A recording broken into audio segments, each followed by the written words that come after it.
مرحبا جميعا، مرحبا بكم مرة أخرى في القناة. لدينا أخبار كبيرة عن هايكيو اليوم. لقد تم رسميا تسمية الفيلم الثاني والأخير في مشروع هايكيو بعنوان هايكيو الفيلم ضد العملاق الصغير.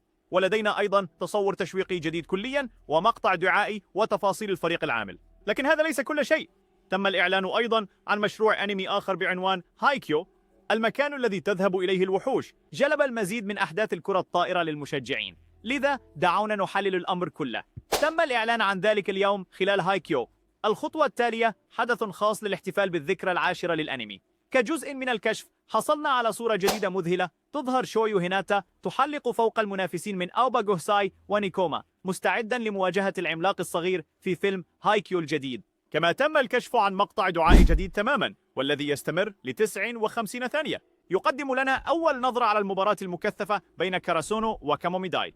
بعد هايكيو الفيلم معركة مكب النفايات، سيقوم الفيلم الثاني بتكييف مباراة الجولة الرابعة من البطولة الوطنية بين مدرسة كاراسونو العليا ومدرسة كاموميداي العليا، ويتضمن المواجهة المنتظرة بين شويو هيناتا ونجم كاموميداي كوراي أوشيما، لاعبان يجسدان إرث العملاق الصغير.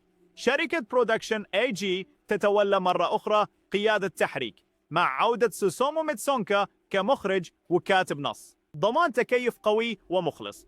لكن الإعلانات الكبيرة لا تتوقف عند هذا الحد. إلى جانب VS العملاق الصغير، تم الكشف عن اقتباس أنمي جديد بعنوان هايكيو المكان الذي تذهب إليه الوحوش. هذا الأنمي الخاص سيركز على ربع نهائيات بطولة الربيع، حيث تواجه أكاديمية فوكوروداني بقيادة كوتارو باكوتو تانكيزاكا الثانوية بقيادة الكابتن القوي هاتشي كيريو. تم إصدار إعلان لهذا الاقتباس بالفعل. تشويق لمواجهة أخرى مثيرة مليئة بالحركات المتفجرة والمنافسات الشرسة. الآن متى يمكننا أن نتوقع صدور مقابل العملاق الصغير؟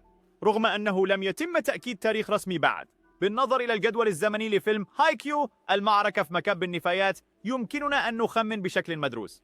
تم الإعلان عن الفيلم في أغسطس 2023، وتم تحديد تاريخ الإصدار في سبتمبر، وعرض لأول مرة في فبراير 2024. إذا اتبع Versus the Little Giant جدولا مشابها، فمن المحتمل أن نتوقع الإصدار إما في نهاية هذا العام أو في بداية العام 2026. فما رأيك؟ هل أنت متحمس لمشاهدة المباراة النهائية لرحلة كاراسونو في Versus the Little Giant؟ وإلى أي مدى تتطلع إلى The Place Where Monsters Go؟ أخبرني في التعليقات. هذا كل شيء لليوم. إذا كنت متحمسا للنهاية الكبرى لهايكيو مثلنا، لا تنسى إعجاب الفيديو والاشتراك في القناة للحصول على آخر تحديثات الأنمي. نراك في الفيديو القادم.